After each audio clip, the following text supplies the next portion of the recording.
Indian ആർമിയിൽ ജോലി ആഗ്രഹിക്കുന്നവർക്ക് പുതിയൊരു അപേക്ഷ കൂടി ഇപ്പോൾ സിവിലിയൻ സ്വിച്ച് ബോർഡ് ഓപ്പറേറ്റർ പോസ്റ്റിലേക്ക് ഇപ്പോൾ വിളിച്ചിട്ടുണ്ട്. ഗ്രേഡ് 2 ഗ്രൂപ്പ് സി പോസ്റ്റിലേക്കുള്ള അപേക്ഷയാണ് ഇപ്പോൾ വിളിച്ചിട്ടുള്ളത്. സോ ഇവിടെ നിങ്ങൾക്ക് കാണാൻ സാധിക്കും ഇതിൻ്റെ നോട്ടിഫിക്കേഷൻ റിലീസ് ചെയ്തിട്ടുണ്ട്.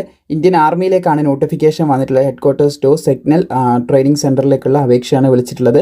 അപ്പോൾ ഗോവയിലേക്കാണ്. എന്തായാലും നമുക്ക് ഇതിൻ്റെ ഡീറ്റെയിൽ ആയിട്ട് തന്നെ 1 by 1 ആയിട്ട് ചെക്ക് ചെയ്യാവുന്നതാണ്. അപേക്ഷ തുടങ്ങിയിട്ടുള്ളത് 2 മെയ് 2026 ഏകദേശം നിങ്ങൾക്ക് അപേക്ഷിക്കേണ്ട ലാസ്റ്റ് ഡേറ്റ് എന്ന് പറയുന്നത് 31 മെയ് 2026 വരെ നിങ്ങൾക്ക് അപേക്ഷിക്കാനായിട്ട് സാധിക്കുന്നതാണെന്ന് ശ്രദ്ധിച്ചിരിക്കുക. മെയിൽ അയച്ചിട്ടാണ് കേട്ടോ നിങ്ങൾ അപേക്ഷിക്കേണ്ടത്. ഇമെയിൽ മുഖാന്തരം നിങ്ങൾക്ക് ഈ ഒരു മെയിലിലൂടെ അപേക്ഷിക്കാനായിട്ട് സാധിക്കുന്നതാണ്. ഈ ഒരു ഡേറ്റിന് മുൻപേ അപേക്ഷിക്കാനും ശ്രദ്ധിക്കേണ്ടതുണ്ടെന്ന് പ്രത്യേകം ഓർത്തിരിക്കുക. 190 ഒഴിവുകളാണ് നിലവിൽ ഇപ്പോൾ റിപ്പോർട്ട് ചെയ്തിട്ടുള്ളത്. 21,700 മുതലാണ് ഇതിൻ്റെ ബേസിക് ശമ്പളം തുടങ്ങുന്നത്. പ്ലസ് ആനുകൂല്യങ്ങൾ, അതായത് അലവൻസും കാര്യങ്ങളെല്ലാം ഉണ്ടാവും. ഏകദേശം 50,000 മുകളിൽ വരെ ശമ്പളം ലഭിക്കുന്ന ഒരു പോസ്റ്റാണിത് എന്ന് ശ്രദ്ധിച്ചിരിക്കുക. അതുപോലെ 18 to 25 വയസ്സ് വരെയുള്ളവർക്ക് അപേക്ഷിക്കാൻ സാധിക്കും. SC STക്ക് 5 വർഷവും OBCക്ക് 3 വർഷത്തെയും പ്രായത്തിൽ ഇളവ് നൽകുന്നുണ്ട്.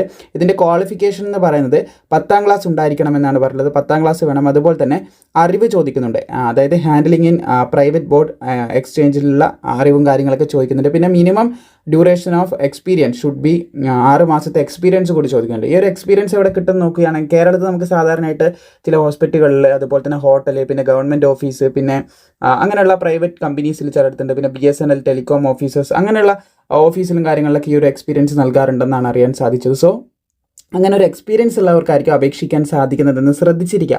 പിന്നെ ഇത് ഡിസേബിൾ ആണ്, ഉണ്ടെങ്കിൽ മുൻഗണന ലഭിക്കും, ഇല്ലെങ്കിൽ പ്രശ്നമൊന്നുമില്ല കേട്ടോ. അതായത് ഇംഗ്ലീഷും ഹിന്ദിയും സംസാരിക്കാൻ നല്ലപോലെ അറിയുന്നവർക്ക് മുൻഗണന ഉണ്ടാകുമെന്നുള്ളൊരു കാര്യം പ്രത്യേകം പറഞ്ഞിട്ടുണ്ട്.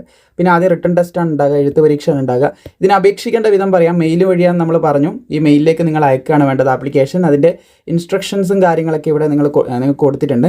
ആദ്യം ഓപ്പൺ ദി ഫോം ഓപ്പൺ ചെയ്യണം, ഫിൽ ദി ഫോം, പിന്നെ സേവ് ദി ഫോം സേവ് ചെയ്തിട്ട് ഇത് നിങ്ങൾ ഡോക്യുമെൻറ്റ്സ് അയക്കുക വേണ്ടത്. ഇമെയിലായിട്ട് ആപ്ലിക്കേഷൻ അയക്കുക വേണ്ടത്. ഫോം എവിടെ ലഭിക്കും നോക്കുകയാണെങ്കിൽ ഈ ഒരു നോട്ടിഫിക്കേഷൻ കണ്ടോ, ഇതിൽ തന്നെ ഉണ്ട്. ഈ നോട്ടിഫിക്കേഷൻ ഞാൻ താഴെ കൊടുക്കാം കേട്ടോ, ലിങ്ക് ഞാൻ താഴെ കൊടുക്കാം. അപ്പോൾ അവിടെ നിങ്ങൾക്ക് ഇത് കൃത്യമായിട്ട് ഫില്ല് ചെയ്യാൻ പറ്റും. നിങ്ങൾ ടൈപ്പ് റൈറ്റ് ചെയ്തിട്ടോ അല്ലെങ്കിൽ എഴുതിയിട്ടോ ഫോട്ടോ എടുത്ത സ്കാൻ കോപ്പി ആയിട്ടോ അങ്ങനെയല്ല അയച്ചാൽ മതി. ഫോട്ടോ ഒക്കെ അറ്റാച്ച് ചെയ്ത് നിങ്ങൾക്ക് ഇത് ചെയ്യാനായിട്ട് പറ്റും. ഫില്ല് ചെയ്യാണ് വേണ്ടതെന്നാണ് പറഞ്ഞത്. അപ്പോൾ നിങ്ങൾക്ക് കൃത്യമായിട്ട് ഫില്ല് ചെയ്തിട്ട് അയക്കാനായിട്ട് പ്രത്യേകം ശ്രദ്ധിക്കുക. നല്ല നീറ്റായിട്ട് ഫില്ല് ചെയ്ത് അയക്കുക. അപ്പോൾ എല്ലാം തന്നെ നിങ്ങൾ ഫില്ല് ചെയ്ത് അയക്കുക. അഡ്മിറ്റ് കാർഡിൻ്റെ പോർഷൻ ഉൾപ്പെടെ ഫില്ല് ചെയ്ത് അയക്കുക. റോൾ നമ്പർ ഒന്നും അയക്കല്ലേ കേട്ടോ. റോൾ നമ്പർ അവർ നമുക്ക് തരേണ്ടതാണ്. അപ്പോൾ നമുക്ക് അറിയുന്ന കാര്യങ്ങളൊക്കെ ഇതിൽ ഫില്ല് ചെയ്തിട്ട് അവർക്ക് സബ്മിറ്റ് ചെയ്യുക. പിന്നെ ആവശ്യമായിട്ടുള്ള രേഖകളൊക്കെ വെക്കുക. എന്നിട്ട് ഈ മെയിൽ അയച്ചാൽ മതി. ഇവിടെ ഒരു മെയിൽ കണ്ടോ, ഈ ഒരു മെയിലിലേക്കാണ് അയക്കേണ്ടത്. അപ്പോൾ ഡീറ്റെയിൽസൊക്കെ ഈ ഒരു നോട്ടിഫിക്കേഷനിലുണ്ട്. താല്പര്യമുള്ള യോഗ്യതയുള്ളവരെ നിങ്ങൾക്ക് അറിയാമെന്നുണ്ടെങ്കിൽ അവരിലേക്ക് ഷെയർ ചെയ്യാം. മിനിസ്ട്രി ഓഫ് ഡിഫൻസിൻ്റെ കീഴിലാണ് പുതിയൊരു അപേക്ഷ വിളിച്ചിട്ടുള്ളത്. വീഡിയോ ഇഷ്ടപ്പെട്ടാൽ ലൈക്ക് ചെയ്യാനും മാക്സിമം സുഹൃത്തുക്കളിലേക്ക് ഇത് ഷെയർ ചെയ്യാനും. പിന്നെ ഒരുപാടധികം പോസ്റ്റുകളുടെ എക്സാം മുമ്പിലേക്ക് നടക്കാനായിട്ട് പോകുന്നുണ്ട്. അതിൻ്റെയൊക്കെ മെറ്റീരിയൽ, പഠിക്കാനുള്ള മെറ്റീരിയലും കാര്യങ്ങളൊക്കെ ആവശ്യമാണെങ്കിൽ നമ്മുടെ വാട്സപ്പ് ചാനലുണ്ട്. അതിൽ നമ്മുടെ സ്റ്റോറിൻ്റെ ലിങ്കും കാര്യങ്ങളൊക്കെ അവൈലബിൾ ആണ്. അതിൻ്റെ ലിങ്ക് നേരെ കമൻറ്റ് ബോക്സിലും കൊടുത്തിട്ടുണ്ട്. അവിടെ നിങ്ങൾക്ക് ചെക്ക് ചെയ്യാം. അപ്പോൾ സുഹൃത്തുക്കളിലേക്ക് ഷെയർ ചെയ്യാനും അപേക്ഷിക്കാൻ താല്പര്യമുള്ളവർ അപേക്ഷിക്കാനും മറക്കേണ്ട.